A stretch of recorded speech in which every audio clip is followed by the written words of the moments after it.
नमस्कार, राम राम, सत श्री अकाल प्यारे किसान भाइयों। आज हम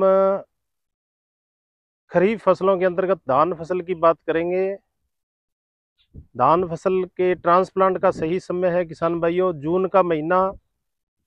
जो अगेती वैरायटी है, जल्दी पकने वाली किस्में है, उनकी जो बुआई है 10 जून के आसपास ट्रांसप्लांट कर सकते हैं नर्सरी से अपने खेत के अंदर। धान की नर्सरी लगाते समय किन किन चीज़ों का अपने को ध्यान रखना चाहिए, और विशेष रूप से नर्सरी की अपने बात करेंगे। नर्सरी की बात करें तो किसान भाइयों, नर्सरी है वो ट्रांसप्लांट करते समय लगभग 25 से 27 दिनों की होनी चाहिए। यदि नर्सरी बड़ी हो जाती है तो बाद में जब हम खेत में लगाते हैं तो टिलरिंग में समस्या आती है, यानी उत्पादन है जो कम हो जाता है। हमारे साथ एक किसान भी जुड़े हैं, उनसे बातचीत करते हैं। कौन सी वैरायटी है जी? TR14 एक वैरायटी है, और उसके ट्रांसप्लांट का काम भी चल रहा है, और नर्सरी लगभग 25 से 26 दिनों की हो चुकी है। इस टाइम नर्सरी को अपने खेत के अंदर है जो ट्रांसप्लांट करना चाहिए। और इधर अपने एक खेत देख पा रहे हैं जिसमें नर्सरी का ट्रांसप्लांट हुआ है। इस खेत में अपने खाद और उर्वरकों की बात करेंगे, कितना खाद और उर्वरक अपने को काम में लेना है। सबसे पहले किसान भाइयों, खेत के अंदर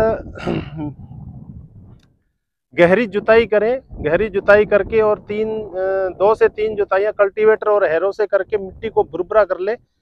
उसके बाद खेत के अंदर पानी भर के और पटलर की सहायता से खेत को तैयार करें। उसके बाद हल्का पाटा लगा करके और फिर ट्रांसप्लांट करें। ट्रांसप्लांट करते समय है लाइन से लाइन की दूरी है वो 15 सेंटीमीटर रखें, और पौधे से पौधे की दूरी भी 15 सेंटीमीटर। एक जगह पर 2 पौधे है स्थानांतरित करें। और पौधे लगाते समय गहराई का विशेष रूप से ध्यान रखें। गहराई है जो 2.5 से 3 सेंटीमीटर रखें पौधे की, इससे ज्यादा गहराई न रखें। खाद और उर्वरकों की यदि बात करें तो किसान भाइयों, धान के खेत में है जो फास्फोरस की अपने बात करें तो 15 किलोग्राम फास्फोरस और 30 किलोग्राम नाइट्रोजन की आवश्यकता होती है।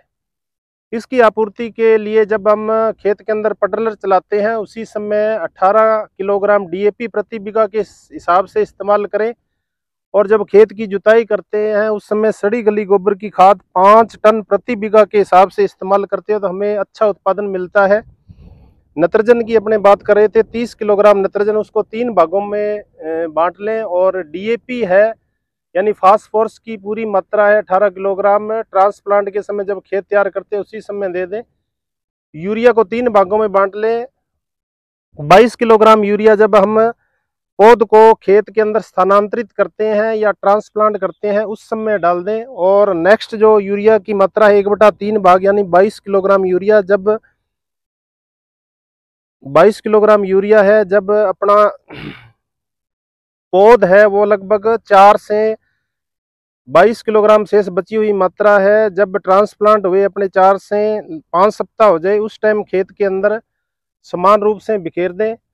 नेक्स्ट यूरिया की मात्रा है जब तक टिलरिंग स्टेज होती है प्लांट में, लगभग 6 से 7 सप्ताह का अपने धान हो उस समय, यानी 50 दिन के अंदर यूरिया की मात्रा को पूरी कर दें, क्योंकि वो टिलरिंग का समय होता है।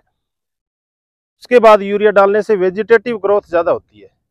इसके साथ साथ में किसान भाइयों, धान के खेतों में जिंक की आवश्यकता होती है। जिंक की कमी से खेरा रोग आ जाता है, यानी जो पुरानी पत्तियां होती है वो पीलापन लेकर के सूख के और गिरने लग जाती है। खेरा बीमारी से बचने के लिए आप जिंक सल्फेट है 21% 6 किलोग्राम प्रति बीघा के हिसाब से बुरकाव करें, या 33% जिंक है तो 3 किलोग्राम प्रति बीघा के हिसाब से बुरकाव करें। इसके साथ साथ में धान के खेत है जहाँ पर लौह तत्व की कमी हो तो आप 6.25 किलोग्राम फेरस सल्फेट प्रति बीघा के हिसाब से इस्तेमाल कर सकते हो। इसके साथ साथ में किसान भाइयों, धान के खेत में यदि आप नाइट्रोजन का सही उपयोग करना चाहते हो तो यूरिया की जगह आप अमोनियम सल्फेट काम में ले सकते हो। इसमें लगभग 21% के आसपास नाइट्रोजन होता है, क्योंकि धान की फसल है जो नाइट्रोजन अमोनियम रूप में लेती है, इसलिए अमोनियम सल्फेट के हमें बेहतरीन परिणाम मिलते हैं। इसके साथ साथ में किसान भाइयों, धान के खेत में अच्छे उर्वरक प्रबंधन के लिए इसमें माइक्रोराइजा का प्रयोग कर सकते हैं। माइक्रोराइजा है 5 किलोग्राम प्रति बीघा के हिसाब से आप इस्तेमाल करते हो तो जड़ की ग्रोथ अच्छी होती है। माइक्रोराइजा वो स्याही चूसक की तरह काम करता है, यानी जमीन में जो है घुलनशील फास्फोरस होता है उसको घोलने का काम करता है, जिससे जड़ों की ग्रोथ अच्छी होती है। और जितने भी पोषक तत्व होते हैं वो पर्याप्त मात्रा में मिलते हैं। इसके साथ साथ में किसान भाइयों, प्लांट की ग्रोथ अच्छी हो, दाने का विकास अच्छा हो, दाने के अंदर चमक हो, तने को मजबूती मिले, पौधे के अंदर रोग प्रतिरोधक क्षमता पैदा हो, इसके लिए आप 17 किलोग्राम पोटास है जो म्यूरेट ऑफ पोटास आती है, 17 किलोग्राम प्रति बीघा के हिसाब से इस्तेमाल करते हो तो अच्छे परिणाम मिलते हैं। 2 ऐसे पोषक तत्व होते हैं, यानी डीएपी की जगह यदि आप एसएसपी काम में लेते हो सुपर, तो भी अच्छे परिणाम मिलते हैं, क्योंकि उसमें कैल्शियम होता है। 2 पोषक तत्व है, जैसे कैल्शियम है और पोटास है। ये भाइयों कैल्शियम और पोटास जो पौधे के अंदर हार्मोन निर्माण का कार्य करते हैं, जिससे पौधे की ग्रोथ अच्छी होती है। जिस प्रकार पोषक तत्व चाहिए उसी तरीके से पौधे में हार्मोन भी बहुत जरूरी है।